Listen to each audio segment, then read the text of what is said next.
Hello bachchon, let's read the question. And the question say, what kinetic energy must an alpha particle possess to split a neutron H2 whose bending energy is EV is equal to 2.2 mega electron volts. Basically इस question में देखें तो इस question को solve करने के लिए जो की कॉन्सेप्ट्स यूज होंगे, अब हम लोग को क्या करना है कि जो की कॉन्सेप्ट इस क्वेश्चन को होंगे कि अल्फा पार्टिकल पास मतलब कि जो लॉस इन काइनेटिक एनर्जी होनी चाहिए वो बाइंडिंग एनर्जी की इक्वल हो जाएगी, तो फिर स्प्लिट कर देगा न्यूट्रॉन को। तो फिर इसी कॉन्सेप्ट पे इस क्वेश्चन को सॉल्व करते हैं। तो अगर देखें तो पहला जो कॉन्सेप्ट हो जाएगा वो हो जाएगा कंजर्वेशन ऑफ मोमेंटम, मतलब कि conservation of momentum momentum conservation of momentum मतलब कि m1v1 इज इक्वल टू मतलब कि final final momentum is equal to initial momentum, मतलब m1v1 is equal to m2v2, ऐसा कह सकते हैं। और जो दूसरा पॉइंट है कि for for maximum for maximum loss in kinetic energy collision must be completely in elastic, मतलब कि जाके जो अल्फा पार्टिकल है वो न्यूट्रॉन के साथ एकदम चिपक जाए। और maximum loss in kinetic energy the collision collision must be perfectly perfectly in elastic, ठीक, इन इलास्टिक मतलब कि जाके वो चिपक जाए।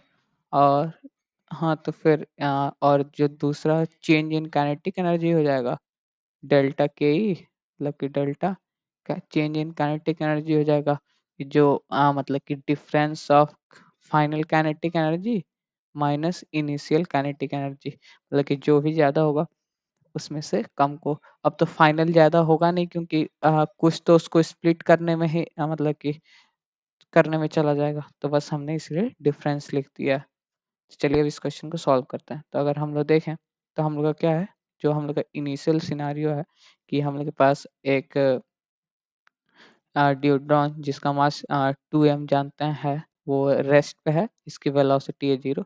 उस पे हमने एक हीलियम एटम जिसका मास 4m है, उससे हम लोगों ने वेलोसिटी v से इस पे कोलिजन करा है। तो उसके बाद क्या होगा, कोलिजन के बाद का जो सिनारियो होगा ये होगा कि दोनों पार्टिकल्स एक साथ चिपक जाएंगे, तो दोनों का मास हो जाएगा 4m, सॉरी 6m हो जाएगा। 4m प्लस 2m, जो दोनों का मास हो गया वो हो जाएगा 6m, और दोनों किसी v डैश वेलोसिटी से आगे बढ़ जाएंगे और ये चले जाएंगे v डैश वेलोसिटी से। तो अगर हम लोग यहाँ पे देखें कंजर्वेशन ऑफ मोमेंटम लगाएं और कंजर्वेशन ऑफ मोमेंटम लगाएं तो हम लोग क्या लिख सकते हैं यहाँ पे, इनिशियल जो मोमेंटम था वो क्या था, मास मतलब कि 4m लिख सकते हैं यहाँ पे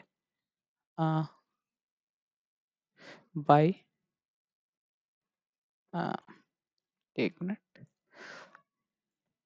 by converse of momentum momentum हम लोग क्या लिख सकते हैं, 4m इंटू वी प्लस, अब इसका मास इंटू वेलोसिटी तो जीरो है, तो ये तो जीरो कंट्रीब्यूट करेगा इसका मोमेंटम, इज इक्वल टू इसका 6m इंटू वी डैश हो गया ये। तो यहाँ से अगर देखें तो 4m v is equal to 6m v dash. तो यहाँ से हम लोग देखें तो v डैश की जो वैल्यू है जरी m से m कैंसिल हो जा रहा है 2/3v के इक्वल, ठीक। ये हम लोग का इक्वेशन 1 हो गया, ठीक। और हम लोग दूसरी बात करें तो देखें तो हम लोग का जो चेंज इन काइनेटिक एनर्जी होना चाहिए वो इनके बाइंडिंग एनर्जी के इक्वल होना चाहिए। तो हम लोग क्या लिख सकते हैं, डेल्टा के इज इक्वल टू हम लोग के पास ईवी होना चाहिए, ठीक। तो अब अगर हम लोग चेंज इन काइनेटिक एनर्जी लिखें तो वो हम लोग क्या लिखेंगे, डेल्टा के डेल्टा के इक्वल टू क्या लिख लेंगे, जो पहले हम लोग के पास काइनेटिक एनर्जी थी, तो पहले काइनेटिक एनर्जी तो केवल इसी के पास थी। अब हम लोग इनिशियल माइनस फाइनल इसलिए कर रहे हैं क्योंकि इनिशियली हम लोग की काइनेटिक एनर्जी ज़्यादा होगी, तभी तो इसकी कुछ काइनेटिक एनर्जी और जो बची हुई काइनेटिक एनर्जी वो इनको स्प्लिट कर इनकी बाइंडिंग एनर्जी में चली जाएगी, ठीक? तो इनिशियल माइनस फाइनल कर रहे हैं, तभी तो लॉस निकलेगा। तो चेंज इन काइनेटिक एनर्जी हो जाएगा, वो हो जाएगा इनिशियल का तो half into mass 4m into we square और minus of final kinetic energy तो हाफ मास हो जाएगा 6m और इनकी वेलोसिटी है v डैश जो कि है 2/3 v होल स्क्वायर। तो अगर यहाँ पे देखें तो ये हो जा रहा है हम लोग के पास, अगर कैंसिल ना करें तो हाफ 4m v स्क्वायर और ये माइनस हाफ 6m, अगर इसको सॉल्व करें तो ये हो जा रहा है 4m/9 4m/9 v स्क्वायर। अगर हम लोग 4m v स्क्वायर कॉमन ले लें यहाँ से, तो अगर ये 4m v स्क्वायर कॉमन ले लें, 4m v स्क्वायर कॉमन ले लिया हमने, तो यहाँ से बचा हाफ और माइनस कर दें तो हमने देखा तो ये अगर देखें तो यहाँ से तो हाफ ले ली, अगर मतलब हाफ भी अगर कॉमन कर लें तो डायरेक्ट हम लोग लिख सकते हैं,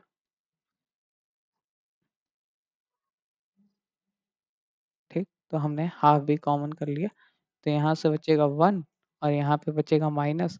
अब 6/9 मतलब कि ये हो गया 2/3 2/3। तो अगर देखें तो ये क्या हो जा रहा है हम लोग पास 3 - 1 3 - 2 हो जाएगा हम लोग पास 1, ठीक? तो ये हो जाएगा 1/3 और ये 2 से मल्टीप्लाई कर देंगे तो 6 हो जाएगा।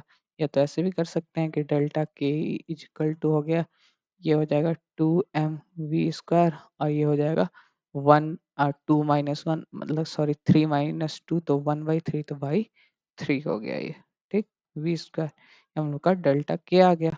अब अगर हम लोग देखें तो ये डेल्टा के है, डेल्टा के है। अब हम लोग जानते हैं कि जो काइनेटिक एनर्जी है, जो इसकी काइनेटिक एनर्जी जो हम लोग की अल्फा पार्टिकल की जो काइनेटिक एनर्जी है वो होती है half m into we square.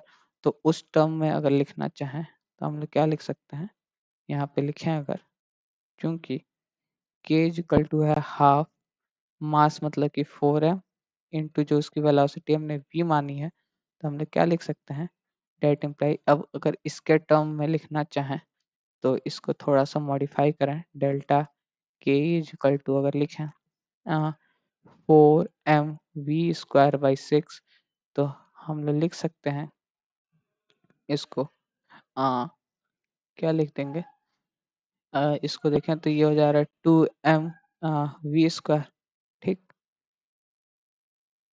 Sorry इसकी कोई ज़रूरत नहीं है, हमने इसी को मॉडिफाई कर लिया। तो जो डेल्टा के ई आ जा रहा है वो क्या हो जा रहा है, हम लोग देखें तो 2m v स्क्वायर है, 2m v square, 2m v square की जगह पे k रिप्लेस कर देंगे तो डेल्टा के ई जो आ जा रहा है वो आ जा रहा है k/3 आ जा रहा है। अब k/3 आ गया हमको सॉल्व करके k/3। अब हमने ऐसा क्यों किया कि अल्फा पार्टिकल की काइनेटिक एनर्जी को क्यों लेके आए, क्योंकि हम लोग को निकालना क्या है कि kinetic energy of the alpha particle ही तो निकालना है। तो हमने यहाँ से एक k को इंट्रोड्यूस कर दिया, ठीक? तो अब यहाँ पे k/3 आ गया। तो अगर देखें तो यहाँ से काइनेटिक एनर्जी जो आ जा रहा है हम लोग लिमिटिंग केस में यूज कर रहे हैं, तो काइनेटिक एनर्जी आ जा रहा है 3 इंटू, ऐसे लिख सकते हैं या तो 3 इंटू डेल्टा के ई। अब अगर देखें तो हम लोग जानते हैं कि जो डेल्टा के ई है उसको इक्वल होना पड़ेगा या तो उससे ज़्यादा होना पड़ेगा ईवी के इक्वल, या तो मतलब ज़्यादा होना पड़ेगा, ठीक? तो अगर देखें तो यहाँ से डेट इम्प्लाइज अगर हम लोग ब्रैकेट में लिख लें, क्योंकि डेल्टा के जो डेल्टा के है उसको इक्वल होना पड़ेगा ईवी के, तभी होगा मतलब इक्वल या तो बड़ा।